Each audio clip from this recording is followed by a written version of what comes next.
항상 이제 시네 토크를 시작하려고 하면 영화를 잘 보셨냐고 그냥 의례적으로 묻는데, 사실 이제 이런 영화를, 사실 저희 영화들 대부분 그런데 영화를 잘 보셨냐고 여쭤보기가 되게 힘든 것 같아요. 특히 이제 오늘 본 영화는 아무래도 더 그런 느낌이 드실 것 같습니다. 시네 토크를 시작해 보겠습니다. 저는 오늘 사회를 맡은 프로젝트 38의 조혜영이라고 합니다. 반갑습니다. 네. 그리고 제 옆에는 피스모모의 문하영 대표님 나오셨습니다. 대표님 인사 부탁드리겠습니다. 네, 안녕하세요. 지금 소개받은 피스모 대표 문하영이라고 합니다. 네, 본격적으로 토크 시작하기 전에 제가 잠깐 안내 말씀드리고 시작하려고 하는데요. 저희 영화제가 이제 오늘 마지막인데 다음에 프로그램이 이제 하나 더 있습니다.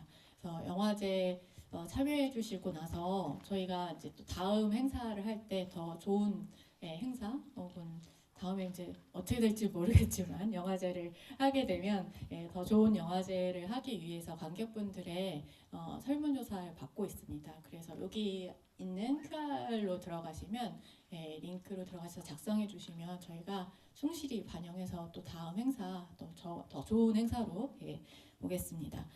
그리고 저희가 관객 질문을 해주시면 출판사들에서 이렇게 협찬을 해주셨어요. 그래서 이렇게 선물을 드리고, 또 오늘 대표님이 관객분들한테 특별히 선물을 드리고 싶다고 직접 또 책을 구입을 해서 가지고 오셨습니다. 그래서 이 선물도 함께 드릴 예정입니다. 나중에 아마 책에 대해서는 대표님이 소개를 해주시지 않을까 싶습니다.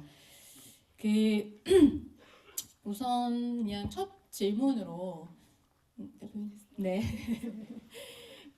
첫 질문으로 영화 어떻게 보셨는지 좀 전반적인 감상 한번 나눠주시고 시작하면 좋을 것 같습니다. 제가 영화제 자리에 초대받으면서 작년에 이어서 두 번째 이제 초대를 해주셨는데요. 작년에 영화도 굉장히 힘들게 여러 차례 보고 GV를 준비하게 됐는데, 이번 영화도 오늘 본 걸로 6번째 본 것 같아요. 오늘 오전에도 한 번 더 보고 왔는데, 다시 보아도 약간 심장이 점점 얇아지는 느낌이라고 해야 될까요? 마음이 계속 뭔가 얇아지는 그런 느낌? 너무 보기 힘든 영화라는 생각을 하고, 제가 아까 조혜영 프로그래머님이랑도 잠깐 얘기했지만, 제 안에 어떤 이스라엘 저 사람들에 대한 혐오의 감정 같은 거, 분노 이런 것들이 굉장히 명료하고 또렷해지는 그런 느낌이었달까요? 그리고 또 한편으로는 총을 들고 있는 저 사람들 앞으로 카메라를 들고 계속 가는 팔레스타인 주민들의 그 걸음에 대해서 또 다시 낯설게 본 그런, 지금 마지막 볼 때는 그런 마음으로 본 것 같습니다. 마지막 말씀하신 팔레스타인들의 걸음이라는 게 사실 어떻게 보면 우리가 이 영화를 되게 힘들 때 끝까지 보게 하는 어떤 힘인 것 같아요. 저도 막 카메라가 흔들리고, 사실 뭐 상황도 힘들지만 사실 이 영화를 그냥 보기가 또 힘든 상황이 있거든요. 카메라도 흔들리고 우리가 앵글이라고 부를 수 없을 정도의 앵글에 이미지는 막 깨지고 안 보이고, 심지어 마지막에는 이제 침까지 뱉어지는 상황까지 있고, 그 움직임이 어쨌든 이 영화를 되게 끝까지 좀 보게 할 수 있는 것 아닌가, 그럼에도 불구하고 보게 할 수 있는 것 아닌가라는 생각이 듭니다. 저희가 영화 속으로 좀 더 들어가서 이야기를 하기 전에, 물론 이제 지금 팔레스타인 상황에 대해서 이렇게 뉴스로 듣고 계시는 부분들이 있겠지만, 또 이제 이 영화는 지금 상황은 아니고 자막에서도 보셨다시피 2007년부터 한 10년간 촬영한 푸티지들을, 그러니까 촬영한 이 자원하신 분들이 카메라를 받고 그 촬영하신 거를 이제 모아가지고 그런 만든 영화를 파운드 푸티지 영화라고 이야기를 하는데요. 그런 푸티지들을 모아서 만든 영화입니다. 그래서 이 영화는 아무래도 한 고 10년간 사이의 일들을 사실은 좀 이 상황을 알고 계시는 분들은 아시겠지만 자막에 나오는 그 용어나 문구들이 사실 그냥 나온 건 아니고 굉장히 상징적이거나 좀 그렇지 않은 경우도 있긴 하지만 사실 굉장히 상징적인 것들을 좀 뽑아가지고 만든 그런 영화입니다. 그래서 그 상황과 사실 또 지금의 상황은 굉장히 또 더 힘들어졌기 때문에 그 상황, 팔레스타인 상황에 대해서 대표님께서 잠깐 좀 제가 이 질문을 드릴 때마다 간략하게 설명을 좀 부탁한다고 드릴 때마다 사실 이게 간략하게 과연 설명할 수 있는 일인가라는 생각이 드는데 늘 전쟁에 대한 건 그런 것 같아요. 거슬러 올라오고 거슬러 올라가고 또 여기저기 너무나 다 복잡하게 연관되어 있는 일이라서 그렇긴 한데 저희가 시간상 좀 그 설명해 주시면 좋겠습니다. 네, 이미 이 영화 보러 오신 선생님들 많이 알고 계실 거라고 생각하면서 영화를 중심으로 이야기를 하면 영화 시작할 때 베틀렘이라고 하는 단체에서 카메라를 2007년에 나누어 줬다라는 자막이 나오잖아요. 그 2007년이라는 것이 팔레스타인의 역사에 어떤 의미인가 하고 보면 제2차 인티파다라고 얘기되는 2000년부터 2007년까지 정말 많은 분들이 돌아가셨던 그때의 시기, 그래서 인티파다를 겪고 나서 베틀렘이 운동의 방식으로서 목격하기 위한 카메라를 팔레스타인 주민분들께 나누어 드린 것 같아요. 근데 그 2000년부터 2007년까지 인티파다 이전에 또 87년부터 93년까지 1차 인티파다가 있었는데 그러면 2차 인티파다가 왜 일어나게 됐을까? 왜 결정적으로 다시 그 2차의 뜨거운 팔레스타인 주민들의 저항이 일어나게 됐을까를 들여다보니 2000년 9월 28일에 아리엘 샤론이라고 하는 이스라엘의 총리가 그 알악사 모스크라는 곳을 방문해요. 근데 다 아시겠지만 예루살렘의 성전산이라고 얘기하는 공유된 성지, 거기에 의도를 가지고 그 무슬림들이 귀하게 생각하는 그 모스크 남부 예배당에 군인들을 대동하고 진입하거든요. 근데 그때 그 진입에는 정치적인 의도가 분명하게 있었어요. 되게 전략적인 방문이었고 선거를 앞두고 있었기 때문에 그 2000년 9월 28일에 방문하고 나서 2001년도 1월에 아리엘 샤론이 연임에 성공하거든요. 선거에 이제 당선이 되거든요. 그래서 이 배경들을 봤을 때 이 정치인들이 본인들의 정치적인 야욕과 생명을 연장하기 위한 계획을 가지고 팔레스타인들이 소중하게 생각하는 그 굉장히 중요하고 역사적인 장소들을 의도를 가지고 침범함으로써 봉기가 일어나게 만들고 그것을 기회 삼아서 또다시 팔레스타인 주민들을 억압하는 상황이 반복적으로 벌어지고 있고 이거는 베냐민 네타냐후 총리의 경우에도 전혀 다르지 않다. 가까이는 2018년에 이제 민족국가법이라는 게 통과가 돼서 유대의 민족적인 어떤 국가의 모든 것이 완성되었다라고 네타냐후가 굉장히 만족스러운 기자회견을 한 바가 있어요. 근데 그걸 보게 되면 법적으로 이스라엘을 유대 민족의 것으로만 규정하는 법을 만들어 버린 거예요. 거의 헌법 수준의 법이라고 보면 되는데 이제 그 법을 만들어내면서 이스라엘 안에 이미 존재하는 비유대계 국민들도 있거든요. 근데 그들의 존재 자체를 2등 국민으로 만들어버리고 유대 언어를 공식 언어로만 선정하고 아랍어는 이제는 거의 외국어, 그러니까 국가 안에서 공용되지 않는 언어로 만들어버리는 작용들이 있었죠.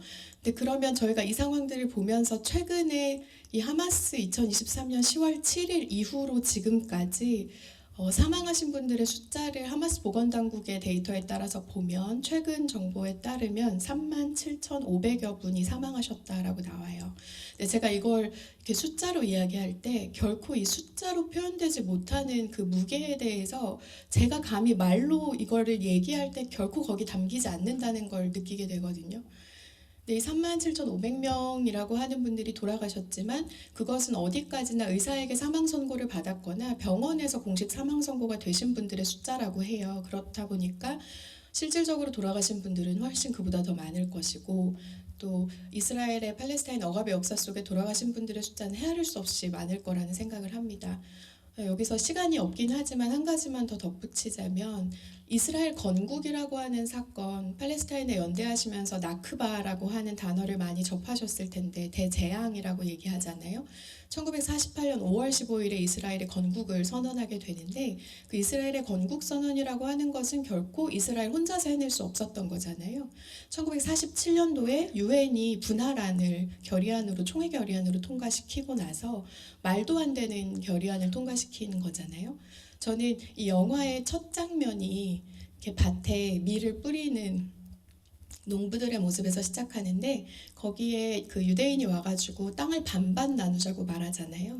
근데 저는 그 반반 나누자고 말하는 그 사람의 이야기에서 1947년 유엔 결의 181호 그 분할안을 생각하게 됐어요. 왜냐하면 그때 그 분할안이 말도 안 되는 비율, 훨씬 압도적으로 많은 아랍인들이 계심에도 불구하고 정말 소수의 유대인들에게 거의 반반의 땅, 오히려 더 많은 땅을 내주도록 한 분할안이거든요.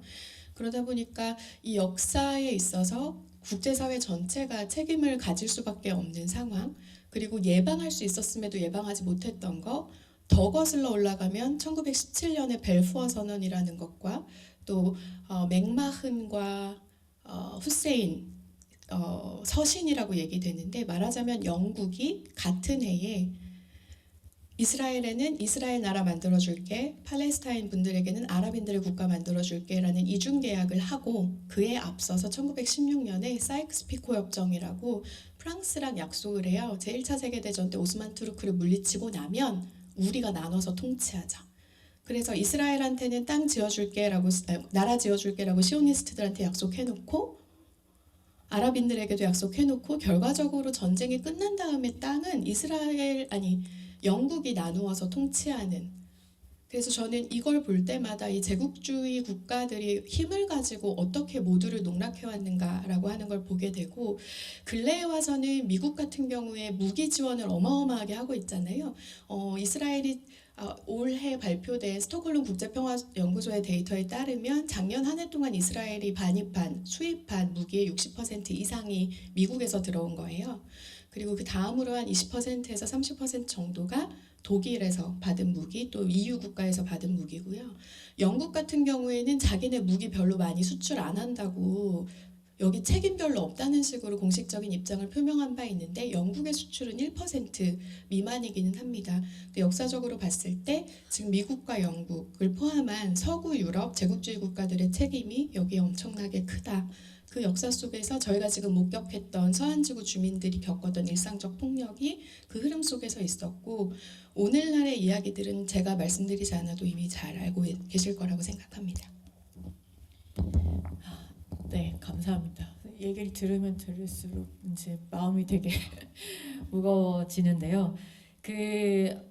저희 이번에 이제 저희가 영화제를 하면서 좀 오랜만에 주제를 가져가 보자라고 하면서 이제 일상의 전쟁화, 전쟁의 일상화라고 한 주제를 가지고 왔는데 사실 이 영화만큼 그 주제를 잘 보여주고 있는 영화가 없는 것 같아요. 그래서 또 다른 한편으로는 그런 만큼 사실 여기 팔레스타인에 지금 가지고 계신 분들도 어떻게 보면 저항이 일상화되었다라는 게 되게 확 느껴지는 것 같아요. 그러니까 이게 어떻게 대응하면 되는지 이제 매뉴얼을 알고 계시고 너무나 사실 그렇겠죠. 그래서 이제 카메라를 들고 그리고 법원 명령서를 가지고 와라. 그 다음에 이제 장교 책임자를 데리고 와라. 너가 책임자냐? 그러니까 너 아이디를 보여달라고 하면 너도 보여달라라고 하는 이런 식의 어떤 이 일상의 어떤 저항. 그러니까 우리가 전쟁만 일상이 되는 것이 아니고 거기에 대한 어떤 저항도 어떤 방식으로 일상이 되는지도 굉장히 이 영화가 보여주고 있다라는 생각이 드는데 그런 면에서 전 이제 이 영화 아까 말씀드린 것처럼 이제 되게 굉장히 특이하게 챕터별로 이제 구성이 되어 있고 사실 거의 뭐 나레이션이라든가 어떤 자막에 의한 설명들은 이제 전혀 부재하잖아요. 그런데 이제 그 챕터들의 제목이 전부 다 굉장히 좀 인상적이었는데 아마도 저도 되게 인상적이었고 여기 계신 관객분도 되게 궁금한 또 그 챕터 제목이 나의 올리브나무였을 것 같아요. 그리고 그 상황이 이제 알고 계신 분들 알고 계시지만 저게 무슨 말이지? 왜 올리브 옆에 있잖아 라고 하는 이 대사가 도대체 뭐지? 라고 생각을 하셨을 텐데 이게 어떻게 보면은 아까 말씀드린 것처럼 어떻게 일상 속에서 또 저항을 만들어낼 것인가라고 하는 또 국제적인 연대도 있고, 사실 제가 듣기로는 이것이 일종의 농민투쟁이라고 하는 것으로 얘기된다라고 들었고, 국내에서는 이제 이 주제에 관련해서 이 김태일 주로미 감독님이 연출하신 이제 올리브라고 하는 다큐멘터리가 또 장편 다큐멘터리가 있기도 해요. 그래서 이 상황에 대해서 조금 잠깐 설명해 주시면 좋을 것 같습니다. 네, 저는 팔레스타인에 가본 적은 없거든요. 혹시 다녀오신 분 계세요? 여기 계신 분들 중에? 계시네요. 예, 작년에 저의 동료들 중에 몇 사람이 팔레스타인에 가서 올리브 수확하는 여행을 하고 있었어요. 그때 이제 10월 7일 그 시기였거든요. 그래서 그 시기에 가 있는 걸 알았기 때문에 이 뉴스를 듣고 나서 저도 연락을 할 수밖에 없잖아요. 지금 어디에 있니, 어떤 상황이니 이제 이렇게 연락을 했었는데, 그때 그 올리브 수확하던 시기 10월, 11월 이때가 항상 올리브를 수확하는 딱 그 수확기고, 팔레스타인 분들에게는 그 시기가 약간 농사지었던 올리브를 같이 가꾸고 했기 때문에 함께 수확하는 축제 같은, 명절 같은, 그래서 온 동네 사람들이 같이 수확하고 일손이 모자란 곳에 가서는 또 함께 그 수확을 도와주고 품앗이처럼 그렇게 하는 것이 정말 오래된 전통이라고 이야기하더라고요. 저는 팔레스타인과의 가장 가까운 경험이 제가 요르단에 있는 팔레스타인 난민촌에 있는 학교에서 2009년도에 한 2달 정도 자원활동을 한 적이 있어요. 셰파 빈트 아우프스쿨이라는 학교인데, 교장 선생님도 난민이시고 거기 학생분들도 다 난민 가정이시고 난민이세요. 근데 제가 2달간 그분들과 함께 지내면서 바로 학교 옆에 있는 유느르와라고 얘기하는 그 팔레스타인 지원하는 기구의 분들과도 대화 나눌 시간이 굉장히 많았는데, 그분들의 저희를 식사 자리에 초대해 주셔서 이제 가서 식사를 먹고 소풍에 초대해 주셔서 소풍에 가고 할 때마다 항상 풍성하게 담겨 있었던 음식이 싱싱한 올리브였거든요. 그래서 그 올리브라고 하는 것은 팔레스타인 사람들에게는 너무나도 일상적이면서 그 사람들의 삶 그 자체를 상징하는 바다라고 이야기할 수 있을 것 같아요. 그 영화 속에서 나는 지금 내 올리브 트리 옆에 있어요, 나 올리브나무 옆에 있어요 라고 말할 때, 저는 그 말이 가지는 무게가 나는 내 땅에 우리의 상징인 이 올리브와 함께 있다라고 하는 그 메시지로 들렸거든요. 어떤 분은 이 영화 보시고 왜 나는 내 옆에 올리브나무, 나 올리브나무 옆에 있어요 라는 말을 왜 굳이 했을까라는 질문을 하신 분도 제가 봤었는데, 이 올리브나무는 수명이 최대 2000년 정도 된다고 하고, 네, 심어서 우리가 수확하기까지 정확히 몇 년이나 걸리는지는 모르겠지만 올리브를 풍성하게 매달고 있는 그 나무들은 어떤 한 인간보다도 훨씬 더 오래전부터 그 땅에 살아왔던 존재이기 때문에 팔레스타인 분들에게는 그 땅과 올리브나무와 본인들의 이 정체성, 존재 이런 것을 떼놓고 생각할 수 없는 상징이지 않은가. 그래서 그분이 외쳤던 그 이야기, 저는 되게 인상 깊었던 게 올리브나무 옆에 있어요, 그리고 나는 베찰렘 활동가예요 라고 계속 반복적으로 말씀하셨잖아요. 그것이 가지는 그 저항의 메시지, 자기 존재 규정, 이것이 굉장히 힘있게 좀 느껴졌던 것 같습니다. 제가 지금 이거 죄송합니다.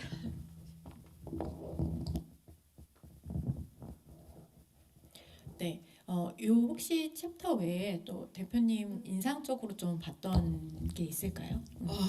정말 너무 모든 장면이 막 눈에 이렇게 남아가지고요. 지금 딱 떠오르는 장면은 하나 아렌트가 악의 평범성 얘기했을 때, 그것이 이제 너무 많이 익숙해졌잖아요. 저희가 한국어로 번역할 때 숭실대 김선욱 교수님이 고민하셔가지고 악의 평범성으로 번역을 해주셨는데, 저는 요새 좀 다르게 번역하고 있거든요. 악의 진부성, 또는 그 진부성이라고 하는 것을 그 전까지 학습한 것 외에 새로운 것을 받아들일 능력이 없는 무능함과 연결해서 계속 생각하게 되는 거예요. 근데 제가 보면서 모든 장면들이 굉장히 아팠지만, 어린아이들의 자전거를 뺏어서 발로 짓밟는 군인들의 무능함, 본인들이 총을 들고 그게 할 일인가? 그리고 지나가는 차에 돌을 던지는 아이에게 가서 위협하고 그 아이를 끌고 가서 사무실 앞에 앉혀놓고 아빠인지 삼촌인지 하는 분은 눈은 가려놓는 이런 장면들이라든지, 그러니까 저는 지속적으로 목격하게 되는 게 그 군이라고 하는 국가가 가질 수 있는 최종적인 폭력이잖아요. 그 군사력이라고 하는 것으로서 본인은 이스라엘을 지키는 게 자랑스럽다라고 말하지만 실상은 자랑스러울 것이 하등 없는 굉장히 무능한 폭력 외에 다른 수단이 없는 근데 그걸 드러낼 경우에는 본인들이 견딜 수 없을 거 아니에요. 그러다 보니까 이 폭력이라고 하는 것 뒤에 그냥 숨어버리는 지속적인 그 무능하고 진부한 장면들의 반복 그게 저는 좀 인상 깊었던 것 같고 또 하나 인상 깊은 장면은 중간에 한번 바닥에 물을 마시고 있는 참새들이 나와요. 예. 저는 베살렘 활동가의 카메라가 일상 속에서 목말라서 바닥에 물을 마시고 있는 참새를 찍었던 그 순간에 그분이 어떤 마음이었을까? 그러니까 굉장히 평화로운 일상의 장면이 어느 순간 또다시 이스라엘 군인의 등장으로 카메라가 포커스를 옮겨가야 되잖아요. 그래서 저는 그 순간이 일상을 무너뜨리려고 들어오는 폭력의 어떤 시작?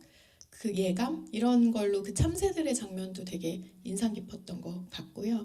그리고 제목이 붙여지지 않은 CCTV 영상들, 제목이 없는 영상들은 CCTV의 영상 기록들인데 그 장면들 볼 때 물류 창고에서 밖이 시끄러우니까 무슨 일이지 하고 잠깐 봤던 것 같거든요. 근데 그 사람한테 달려들어서 가해지는 그 폭력의 장면들이라거나 길에서 공놀이 하다가 갑자기 차에 막 납치돼서 가는 장면이라거나 그냥 골목 걸어가다가 뭔가 눈치 빠른 친구는 제일 먼저 도망갔잖아요. 근데 약간 뭐지? 이렇게 했던 두 소년에게 군인이 달려와서 그냥 가격하는 장면이라든지 그래서 제목이 붙여지지 않았으나 정말 일상의 순간을 그냥 포착해 놓은 그 CCTV의 장면들도 굉장히 인상 깊게 봤던 것 같아요. 그 종종 CCTV 또 장면들에 이 핸델의 사라방드가 붙잖아요. 이 춤곡이 이렇게 워낙 뭐 이 사라방드 자체가 이제 춤곡이지만 원래 또 슬프게도 뭐 쓰이기는 하는데 어쨌든 그래도 춤곡인데 이 춤곡이 이렇게 슬프게 들릴 수 있나? 라는 생각과 함께 사라방드가 이렇게 분노를 불러일으킬 수 있나? 라는 생각도 하게 됐던 것 같아요. 저는. 네, 이제 제가 이 토크를 진행하면서 이제 저희가 이제 시네 토크에 다 제목을 붙이는데 제목을 뭐라고 좀 붙여야 될까라고 하다가 이 방어의 카메라라고 하는 건 이제 이 감독님이 계속 시놉시스에 직접 말씀을 하셨던 거라서 이제 방어의 카메라라고 하는 걸 붙였고 근데 여기에 방어만 있는 것 같진 않다라는 생각이 들어서 이제 이 몽따주라고 하는 거는 편집을 이야기하는 어쨌든 이것들을 가지고 감독님이 이제 편집을 하신 건데 뭔가 이 분노의 어떤 지점들이 그러니까 근데 그게 막 폭발하는 분노라기보다는 이 슬픔과 함께하는 정말 분노의 어떤 몽따주인 것 같다라는 생각이 들어서 이렇게 이제 제목을 사실 붙였었거든요. 네, 그러면서 그런 생각이 들었던 것 같아요. 이 카메라가 저희가 이제 아무래도 하다는 이제 슈팅이라고 하는 그러니까 촬영하다가 영어로 슈팅이잖아요. 그렇기 때문에 늘 카메라를 언제나 총과 되게 비유를 많이 하고 실제로도 그 우리에게 되게 익숙한 카메라의 시점이라고 하는 건 늘 공격적인 그리고 특히나 이제 이 미디어가 공격 무기들과 결합되면서 저희가 이제 거의 그 미사일의 눈으로 직접 보게 되었잖아요. 사실 그리고 그것을 방송으로 모든 사람이 이제 볼 수 있도록 그렇게 되었고 사실 지금은 다 이 드론이라고 하는 사실 전쟁 무기로 시작되었던 이 드론의 시점이라고 하는 것이 완전히 이제 일상의 모든 유튜버가 사용을 하는 일상의 이런 시점이 되었기 때문에 사실 카메라를 늘 언제나 공격의 눈으로 생각을 했었던 것 같아요. 근데 이 영화를 보면서 이렇게 다른 역량이 있는 걸 우리는 늘 언제나 이 방어할 수 있는 그런 어떤 도구, 역량이 있다는 거를 좀 몰랐던 거 아닌가? 이런 생각이 좀 들기도 했었던 것 같거든요. 그래서 혹시 대표님 보면서 이 카메라의 시점 혹은 카메라를 어떻게 보면 그렇게 생각하게 되는 거 결국 이 카메라를 들고 있는 이제 사람들 때문인 건데 이 뒤에 있는 사람들에 대해서 좀 어떻게 느끼셨는지 궁금합니다. 네, 지금 바로 앞에도 카메라가 있어요. 근데 카메라라고 하는 것이 그러니까 관객의 입장에서 생각해 보면 이 카메라를 통해서 저희가 목격할 수 있게 됐잖아요.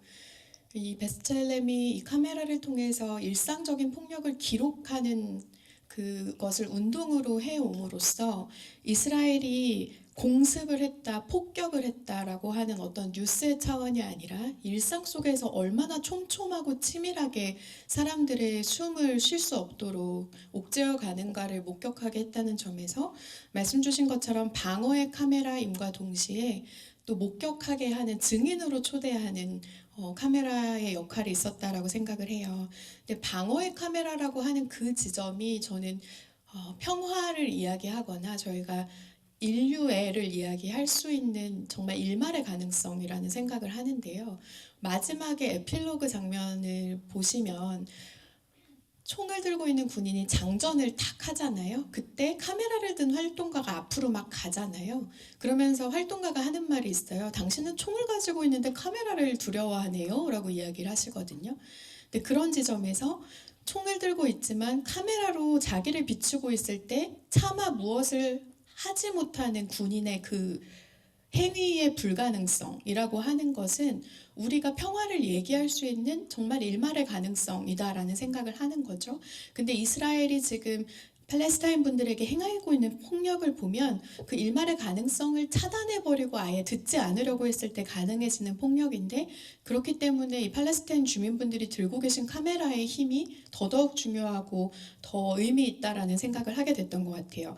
근데 그런 논의가 저는 좀 생각이 났어요. 카메라 말씀하시니까 수잔 손탁이라고 하는 사람이 타인의 고통이라는 책에서 전시에 찍힌 사진들이 폭력을 전시함으로써 사람들로 하여금 실질적인 그 폭력의 무게나 고통을 볼 수 없게 하고 희석시키는 효과가 있고 절단당한 신체들을 그냥 전시해버리는 의미 없는 사진이 된다라는 비판을 했었고, 그때 그 비판에 많은 지식인들이 동참했던 걸로 기억해요. 롤랑 바르트도 비슷한 이야기를 했던 걸로 기억하고, 근데 제가 몇 년 전에 수지 린필드라는 사람이 쓴 책 무정한 빛이라는 책을 읽게 됐어요.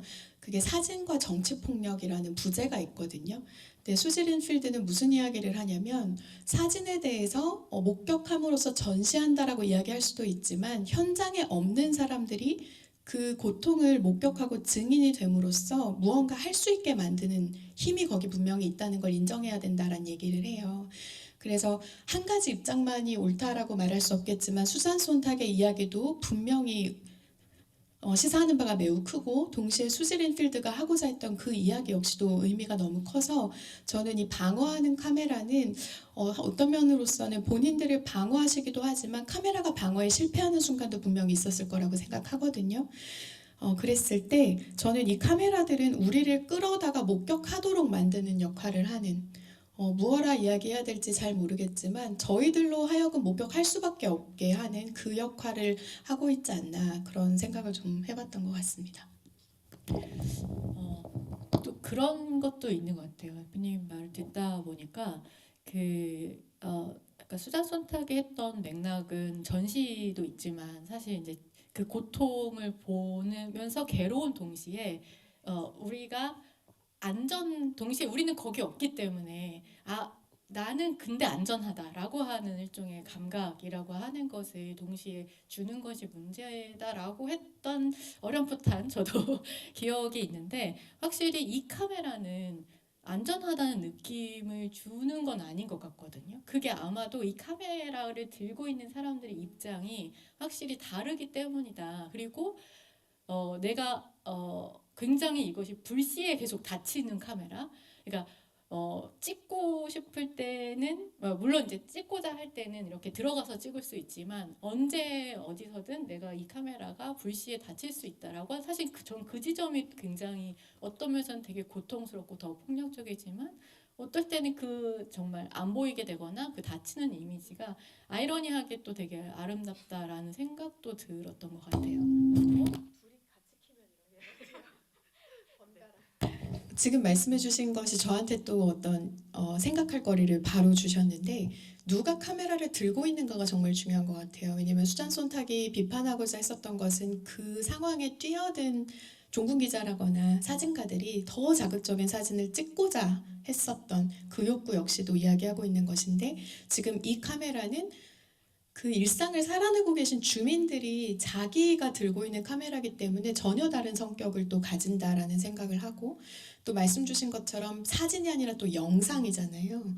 그 영상이면서 흔들리는 앵글 같이, 마지막 에필로그에서 처음에 나의 올리브나무에서 뛰어가는 장면과 다른 장면을 계속 교차해서 보여주잖아요. 그게 몽타주의 핵심이겠지만 그 장면을 보면서 같이 숨가 빠지는 것 같은 느낌? 그러니까 저희로 하여금 그 총을 든 군인이나 정착민을 대면하게 하는, 그래서 이 카메라는 수지린 필드나 수잔 손탁의 이야기랑은 또 다른 차원에서 봐야 되는 게 맞다라는 생각이 듭니다. 네. 하나만 더 붙이고 관객 질문 좀 들으려고 하는데요.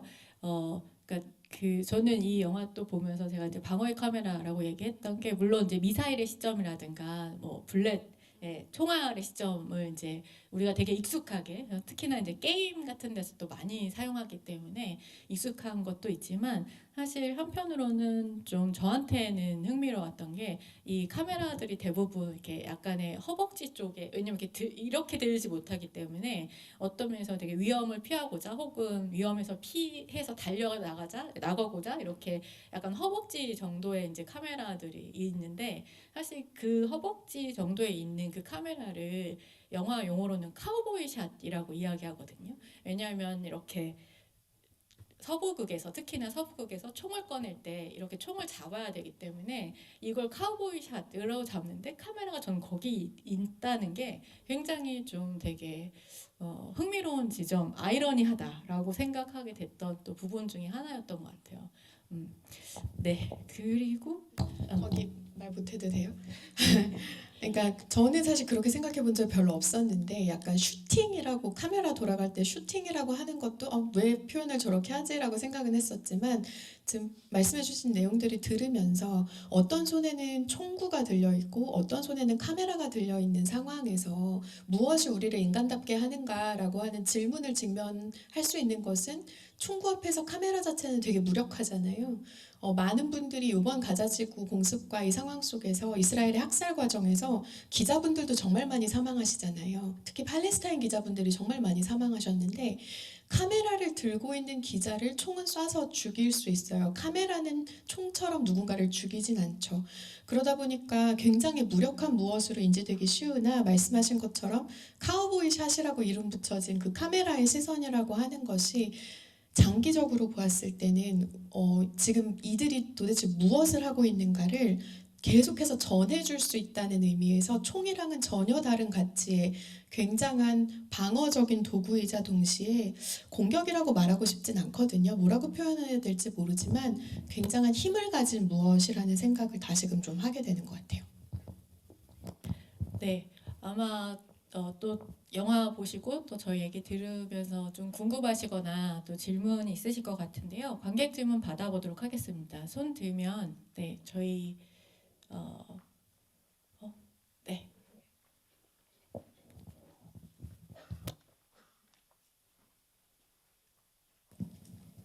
네, 영화도 잘 봤고 말씀 나눠주신 내용도 잘 들었습니다. 저는 보면서 약간 좀 더 눈에 들어왔던 게, 팔레스타인 분들도 카메라를 들지만 사실 군인들도 카메라를 들잖아요. 사실 수의 양으로 보면 그쪽이 더 많을 장면도 많았거든요. 근데 팔레스타인 분들은 물론 이제 배드타임 스토리에서 아이들이 이제 사진 찍는 것에 대해서 되게 걱정하는 장면이 나오긴 했지만, 팔레스타인 분들은 군인들이 사진 찍는 걸 겁내하지 않지만, 군인들은 저는 분명히 겁내하고 있고 굉장히 의식하고 있다라고 생각이 들었어요. 근데 그런 체증하는 카메라는 사실 한국에서도 시위할 때 굉장히 많이 쓰고, 경찰들도 이제 바디캠을 사용하잖아요.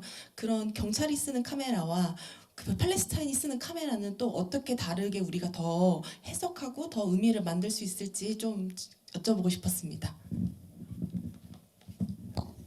선생님 질문 너무 감사해요. 저 그 생각 잠깐 했었는데 카메라에 대해 응답할 때 잊어버렸거든요. 이 책을 선생님께 드리고 싶습니다. 잠깐 소개하고 가도 돼요? 이 책은 제가 어제 팔레스타인 연대 집회에 가서 구매한 책인데요. 두 번째 태제라는 곳에서 냈고, 아테프 아부사이프라는 작가님의 집단 학살 일기라는 책이에요. 우연히 이분이 아들과 함께 2023년 10월 7일에 가자 지구에 계셨다가 서안에 살다가 가자에 갔는데 그 상황이 생기면서 본인이 가자에 갇혀서 목격한 것들을 기록해 놓으신 책이거든요. 이걸 읽다가 이걸 누군가랑 같이 읽고 싶고 오늘 마침 뵙게 되어서 제가 우리 프로그래머님 거 하나, 오늘 뵐 관객님 거 하나 가져왔습니다. 그래서 이 책 혹시 선생님들 꼭 읽어보실 수 있으면 너무 좋겠다라고 해서 소개드리고 싶고요. 군인들의 카메라, 선생님들 어떻게 느끼셨어요? 그거 보실 때? 팔레스타인 주민분들이 들고 있는 카메라에 되게 불편해하면서 자기들도 카메라를 꺼내드는 군인들의 그 주섬주섬한 태도, 뭐라고 말하죠? 정말 볼품없고 굉장히 추레하고 총을 들고도 쭈뼛거리면서 카메라를 꺼내 드는데 그 카메라 자체가 팔레스타인 주민분들이 들고 계신 카메라랑은 비교할 수 없을 정도로 비루해지잖아요. 그러니까 저는 그걸 보면서 그런 생각을 했던 것 같아요. 우리가 목격하게 해주는 팔레스타인 주민분들의 카메라가 향해 있는 것은 폭력 그 자체잖아요.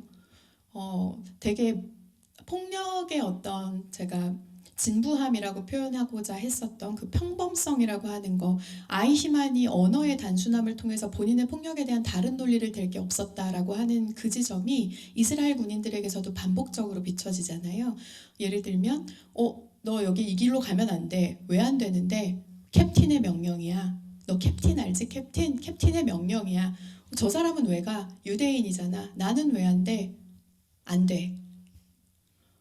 이 땅 반반 나누자. 우리가 빵을 구워서 줄게. 안 돼. 나 여기서 농사 지을 거야. 이 땅이 왜 네 땅이니?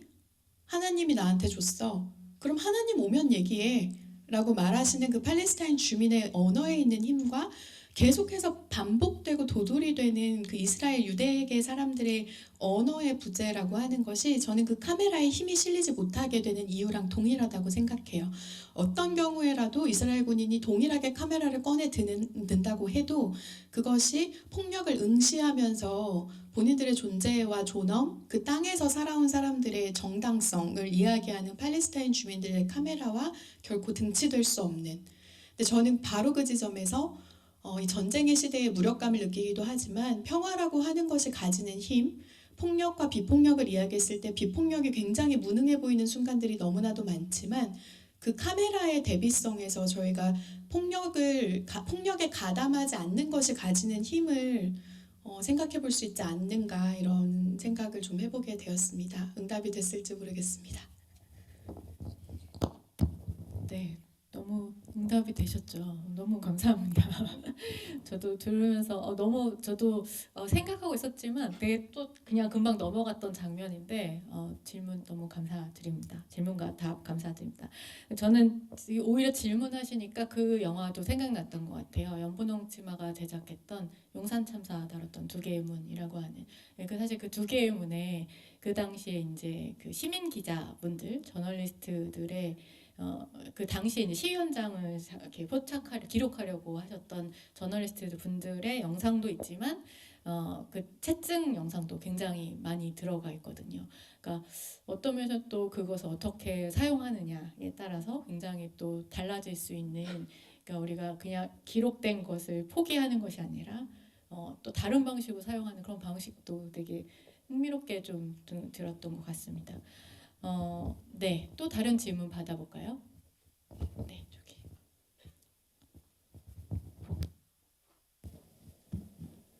안녕하세요.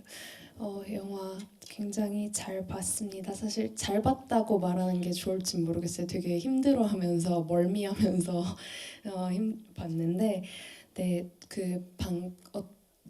조금 전부터 계속 어떤 카메라가 가질 수 있는 폭력성과 혹은 카메라가 가질 수 있는 그 폭력의 저항성에 대해서 이야기가 나오고 있는데, 사실 그런 폭력적인 카메라로의 재현 같은 것은 이제 담론 권력과 영합할 때가 굉장히 많잖아요.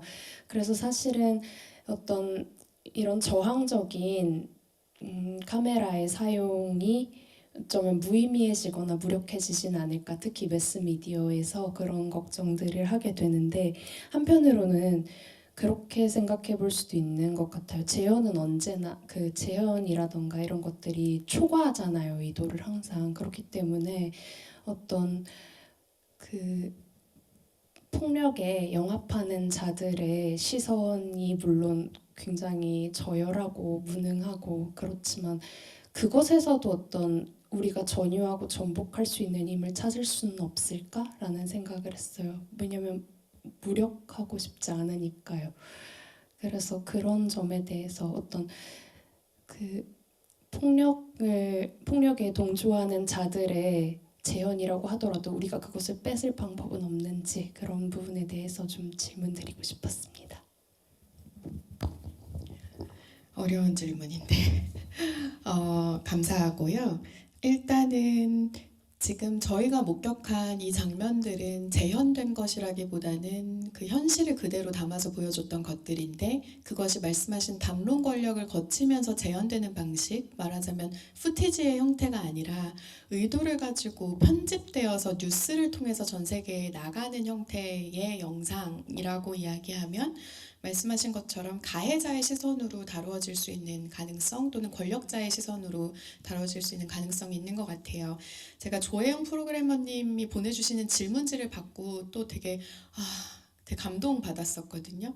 근데 그 질문지 되게 부담스럽기도 하지만 근데 그 질문지에서 푸코의 생명 권력을 이야기하셨었어요.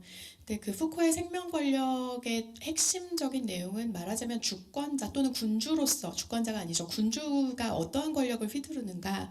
군주라는 이 존재가 사람들의 생사여탈권을 쥐고 흔들면서 살려둘 것인지 죽도록 둘 것인지를 결정하게 된다라고 했을 때 말씀하신 것처럼 군주가 쥐고 있는 그 권력을 전유하고 전복해서 지금 피해자의 위치에 놓여 있거나 굉장히 수동적인 위치에 놓여 있는 사람들이 자신의 힘으로 바꿀 수 있는 가능성은 없는가라고 말씀을 주셨잖아요.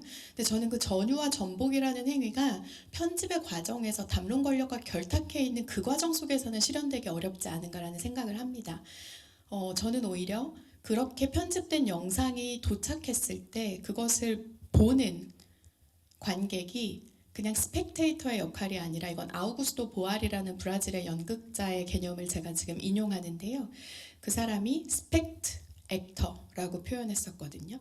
그러니까 본 다음에 행위하는 것에 대해서 얘기했어요. 그러니까 저는 편집된 영상이 우리 앞에 도착하면 그 영상이 무엇을 숨기고 있는가, 그 영상의 어떤 부분들을 가리고 있는가, 어떤 의도로 편집됐는가 그것을 읽어내고 그 읽어낸 것을 가지고 가려진 영상에 대해서 이야기하도록 요구하는 그 몫은 영상을 보는 사람들이 가져가야 되는 책임이지 않은가라는 생각을 합니다. 제가 팔레스타인 관련 영상들을 되게 많이 찾아서 보는데 몇 개월 전에 뉴스 알자지라에서 보도된 영상이에요. 보신 분도 있을지 모르겠는데 가자 지구의 폐허 속에 4명의 남성이 걸어가요. 너무 빼빼 마른 4명의 남성이 걸어가는데 그 걸어가고 있는 남성들 위로 갑자기 드론의 시점에서 찍힌 영상이거든요. 그러니까 갑자기 그분들 위로 미사일이 떨어져서 터져요. 그래서 저는 다 돌아가시지 않았을까 생각했어요. 근데 그 중에 2분은 즉사하신 것 같고 2분 중에 1분이 휘적휘적 막 앞으로 걸어가요. 사고를 당하면 갑작스럽게 사람이 막 정신없이 걷잖아요. 그런 모습으로 막 앞으로 걸어가는데 또 다른 미사일이 날아와서 그 사람을 공격해요. 그리고 1분 제일 끝에 있던 분이 오른쪽으로 이렇게 막 휘적휘적 걸어가시다가 힘이 없으신 건지 아니면 이제는 뭐 가능성이 없다고 느끼신 건지 모르겠지만 땅에 무릎을 꿇으시면서 엎드리시고 드론이 쏘아버린 미사일이 이렇게 날아와서 그분의 몸에 닿는 게 슬로우한 영상 화면으로 보여요. 그러니까 저는 그러한 영상들이 보여주고자 하는 순간들이 어떤 사람에게는 스펙타클로서 게임적인 무엇 또는 영화처럼 보여지는 사람이 있을 수 있지만 금속성의 그 미사일이 정말 연약한 사람의 몸에 가서 닿는 그 장면을 목격한 관객들이 이거를 그냥 지나칠 수 없는 상태가 되어서 무엇라도 하게 되는 그것이 저는 전유와 전복의 가능성이지 않은가. 그것만이 소위 힘없는 사람들이 가질 수 있는 힘이지 않은가? 그런 말씀을 드려보고 싶습니다. 하나만 더요. 그 무력함이 싫다라고 말씀 주셨는데 최근에 저의 동료 중에 한 사람이 휴가를 썼어요. 근데 휴가를 쓰고 싶은지 잘 모르다가 대화를 나누다가 이 사람에게 쉼이 필요하다는 걸 감지하게 됐어요. 근데 그 대화 속에서 그분이 뭐라고 이야기를 하셨냐면 피스모모는 평화랑 교육을 중심으로 활동하는 단체거든요. 저희는 교육 영역에서 평화를 계속 연결하려고 해요. 근데 이분이 뭐라고 말씀하셨냐면 평화교육을 모모랑 활동하면서 꽤 열심히 오래 했는데 세상이 점점 나빠지고 전쟁만 계속 일어난다. 우리가 하는 일의 효용이 뭐냐? 내가 하는 일의 효능감을 어디서 도대체 느껴야 되는 거냐? 너무나도 무력하다. 그래서 엄청 많이 우셨어요. 그래서 그분이랑 마주 대화를 하면서 저도 내가 뭐라고 말해줄 수 있지? 이제 이런 생각이 막 들었는데 저는 그렇게 무력감을 느낄 때 읽는 책이 있거든요. 그 사사키 아타루라는 사람이 쓴 책 중에 이 치열한 무력을이라는 책이 있어요. 그 무력한데 치열한 무력감이라고 하는 것에 대해서 이야기를 좀 담아놨는데 저는 되게 무력한 말처럼 들리실 수 있지만 치열하게 무력하겠다를 선택하는 사람들이 많을수록 그것이 장기적으로는 무언가 변화를 만들어내고 있다라고 말씀드리고 싶습니다. 너무 인상적인 말이네요. 치열한 무력함. 그리고 또 저희가 행동하기 위해서는 또 피스 모모에 대한 관심도 평화 운동을 또 여성주의 관점에서 휴어적 관점에서 또 하고 있는 단체이기 때문에 연구 활동도 하고 있는 단체이기 때문에 많은 관심 주시면 감사하겠습니다. 서로가 서로에게 무력감에서 또 벗어날 수 있는 잠깐의 순간이라도 만드는 게 중요하지 않을까 싶고요. 사실 이 이야기 앞에 드리려다가 제가 잊고 못 드렸는데 그 이합 타라비에 감독님, 이 영화를 만드신 이합 타라비에 감독님이 원래는 영화를 이제 상영하게 되면 상영료를 받아요. 그래서 저희가 이 영화도 이제 얼마 되지 않은 영화이기 때문에 상영료가를 이제 얼마 드려야 되냐 물어봤더니 그 한국에 있는 여성주의 평화단체에 후원을 자기 상영료를 주는 대신에 후원을 해달라라고 말씀을 해주셨어요. 그러니까 사실 되게 좀 놀랐거든요. 그래서 아무래도 저는 그렇게 생각했던 것 같아요. 오히려 필요한 쪽은 조금이라도 상영료를 들여가지고 거기서 되게 힘들게 작업을 하시는데 팔레스타인에 대한 영화가 이렇게 나오기도 되게 힘든데 그래야 되는 거 아닌가라는 생각인데 오히려 후원을 해달라. 왜냐하면 전쟁과 여성 영화제라고 말씀을 드렸기 때문에 그렇게 말씀하신 거거든요. 그래서 되게 감사했고 뭔가 서로가 서로에게 우리가 제가 우리가 누군가에게 특별히 막 뭔가를 하는 그런 게 아니라 서로가 서로에게 이렇게 어떤 벗어나게 하는 순간들이 진짜 있다라는 생각이 들었고 그래서 저희가 이제 피스 모모에 대신에 후원을 해드렸거든요. 그래서 또 그런 순간들이 있다라는 말씀을 드리고 있습니다. 또 다른 질문 한번 받아볼까요? 네, 여기.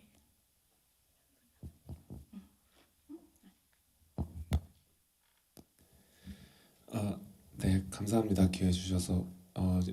저는 막 질문이 있다기보다는 나눠보고 싶은 이야기가 있어서 저는 좀 흥미롭다는 표현이 좀 적절한지 모르겠지만 눈길이 갔던 게 이스라엘 여군의 모습이었어요. 그 길을 막는 장면에서 특히 여군들 그 파티 타임이라는 장면에서도 많이 나오는데 어쨌든 이 이스라엘 군이 팔레스타인인에게 하는 어떤 폭력성이 어느 정도 남성의 얼굴을 좀 하고 있다고 좀 느껴지거든요. 같은 이스라엘 군이지만 여군의 입장에서는 또 어떤 생각일까라는 게 들어요. 왜냐하면 저희가 많이 봤던 장면들은 밤중에 갑자기 찾아오는 이스라엘 군을 막기 위해서 이제 양육자 어머님들이 이제 왜 들어오냐 이렇게 막는 장면들이 계속 나오잖아요. 그런 것들이 분명 여성의 눈으로 볼 때는 좀 어떤 연결될 수 있는 일말의 가능성이 있지 않을까? 이런 장면들도 들고 해서 만약에 어떤 같은 여성의 눈으로 이 가자지구 문제들을 좀 본다면 어떤 해소할 수 있는 가능성들을 좀 탐색할 수 있지 않을까 이런 생각들이 들어서 그 이스라엘 여군의 입장이 되게 복잡미묘할 것 같다는 생각이 들어요. 그래서 등장했을 때 혹시 좀 다른 모습을 보여주지 않을까? 팔레스타인들을 통제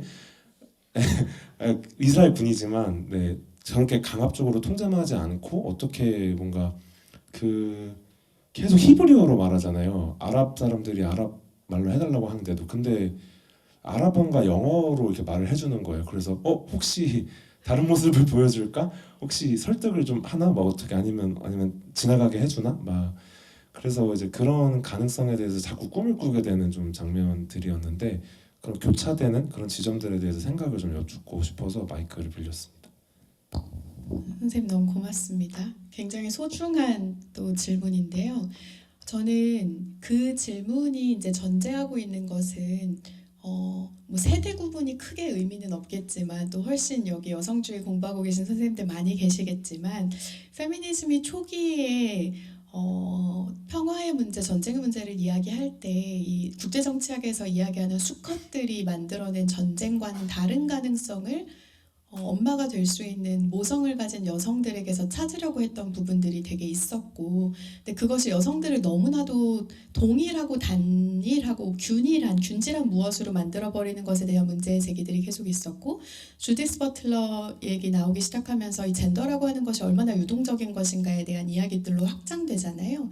근데 그렇기 때문에 저는 이스라엘 여군에게 일말의 가능성이라도 가져보고 싶은 마음이 너무 소중한데 사실 그 마음과 그 기대는 번번이 실패할 수밖에 없는 기대다라는 생각을 해요. 왜냐하면 그 이스라엘 여성은 여성이지만 그 여성이라는 생물학적인 것 외에 무엇으로 우리가 그 사람에게 어떤 기대를 할 수 있는가. 만약에 여성이기 때문에 좀 더 평화적일 것이고 여성이기 때문에 좀 더 모성적 사유를 할 것이다라고 기대한다면 그것은 여성이 가지는 여성들의 그 다양한 가능성 그리고 여성이라는 생물학적 성별에 갇히지 않는 다양한 존재들의 가능성을 지워버리는 작업이 될 수도 있는 부분이어서 저는 영화 보면서 그런 장면이 있었다면 한두 개라도 있었다면 선생님 그런 분이 혹시 있을지도 몰라요 라고 했겠지만 이번 영화에서 저희가 그런 건 목격하지 못했던 것 같아요. 개인적인 얘기를 좀 나누면 제가 2008년도에는 우간다라는 나라에서 자원활동을 했었어요. 근데 그때 저랑 같은 게스트하우스에서 머물렀던 친구 중에 이스라엘의 유명 은행장의 손녀가 있었어요. 그 친구가 실질적으로 그런 손녀라는 걸 어떻게 알게 됐냐면 말라리아에 걸렸더니 어디서 보디가드들이 나타나서 호텔방을 예약하고 치료를 해주더라고요. 그래서 진짜 부잣집 아이구나 이렇게 생각했는데 저랑 페이스북 친구였거든요.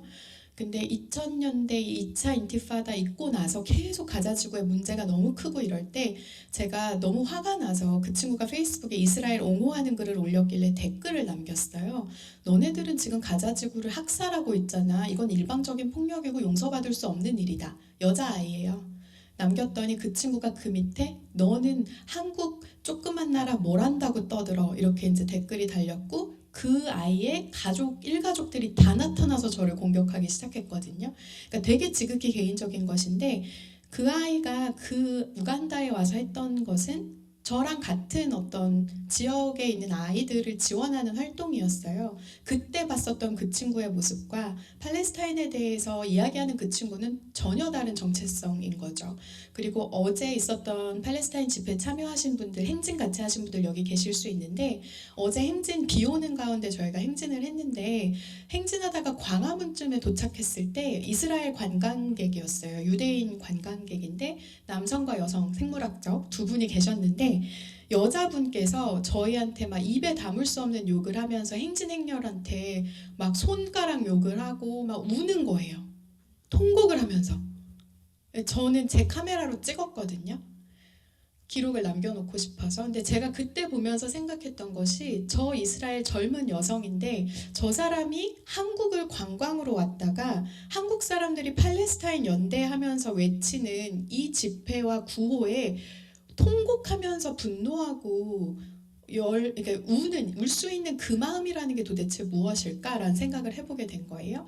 그래서 그런 면에서 저는 여성 군인에게 기대할 수 있는 다른 가능성은 좀 섣부르지 않을까. 그치만 또 여성 군인이라고 하는 그 존재, 남성 중심의 세계관 안에서 구조 안에서 이스라엘의 여성 군인들이 겪고 있을 또 다른 어려움은 별개로 봐야겠지만 그것을 저희가 다른 평화의 가능성이나 변화의 가능성으로 보기에는 좀 어렵지 않나 그렇게 말씀드리고 싶습니다. 그리고 저희 전 사전 논의에서 폭력이 어떻게 젠더화되는가라고 하는 이야기도 나눴었거든요.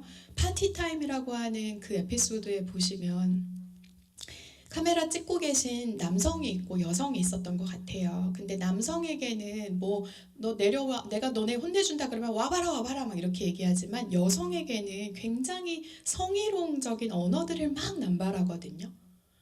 그러니까 동일한 폭력이 작동한다고 해도 젠더화된 폭력이 작동할 때 완전히 다른 양상을 가지고 이루어진다는 것도 영화 속에서 목격하게 되었던 것 같아요. 그래서 아이를 지키려는 엄마의 모성이라고 하는 것과 그것으로부터 평화의 가능성을 찾는다는 것은 저는 더 많이 거리를 두고 떨어뜨려 놓고 낯설게 봐야 되는 지점이 아닌가라고 말씀드리고 싶습니다.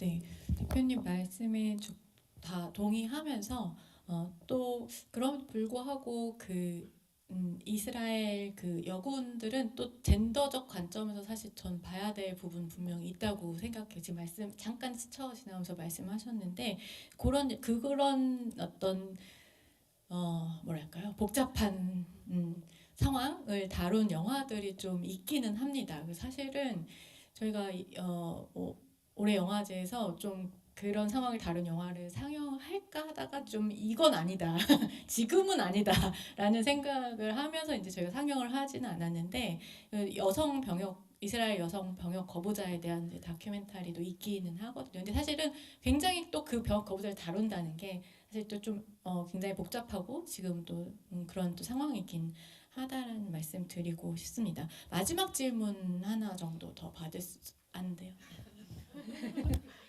법적으로 지금 안 된다고 말씀을 하시는데 40분까지였던 걸로 알고 있는데 안 된다고 계속 하시네요. 네, 알겠습니다. 그러면 여기까지 하려고 하는데요. 사실 이제 저는 아까 재현의 초가, 그 다음에 전유 이런 말씀해 주셨는데 이제 아무래도 저는 영화를 하는 사람이다 보니까 자꾸 이미지를 생각하게 되는 것 같아요.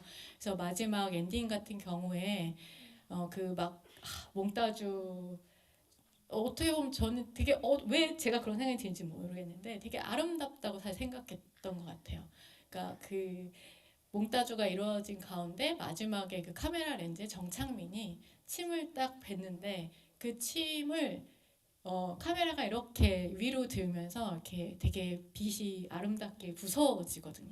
그래서 아까 재현의 초과라고 하는 게 실제로 재현할 수 없기도 하지만 할 수 없는 상황들이 막 이미지가 부서지고 그다음에 화면이 나가고 픽셀로 되고 막 이런 어떤 상황들이 마치 되게 실험 영화의 이미지들처럼 그렇게 보이는 것이 오히려 저는 되게 저항적인 되게 아름다운 이미지, 이 재현의 어떤 불가능성이라고 하는 것, 재현을 하지만 그런 어떤 또 불가능한 상황의 어떤 아름다운 이미지처럼 보였는데 아까 대표님 목격 이야기 해주시면서 마지막으로 관객 여러분들께 이 글을 꼭 전달하고 싶다, 낭독을 하면서 끝내고 싶다라고 말씀을 해주셨어요. 그래서 그 글 낭독하면서 우리가 이 시간 마치도록 하겠습니다. 네, 저의 마지막 발언에 지금 해주신 타액과 관련해서 아름답게 느끼신 부분 되게 아이러니하지만 저도 비슷하게 느꼈거든요.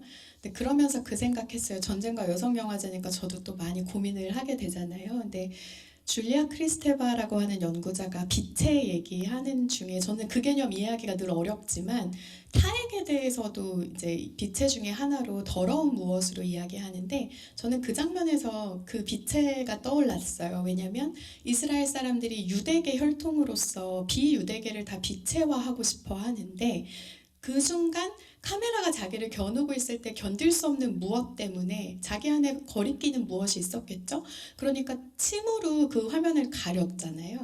근데 그 침을 뱉어서 그 장면이 물론 더럽기도 하지만 카메라가 위로 시선을 올리면서 흘러내리는 그 장면, 다시 한번 침을 뱉는 그 장면에서 본인의 타액으로 말하자면 자기 스스로를 빛으로서 되돌려받는 것 아닌가라는 생각을 하게 된 거예요.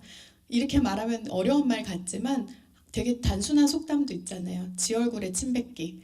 그래서 저는 굉장히 상징적으로 이야기해 볼 수 있는 것들이 정말 많은 작품이었다라고 생각하고요. 오늘 이 영화 보시고 돌아가시면서 선생님들 마음에 그래서 내가 뭘 할 수 있지? 약간 이런 마음들이 많이 드실 것 같고 저도 계속 그랬거든요.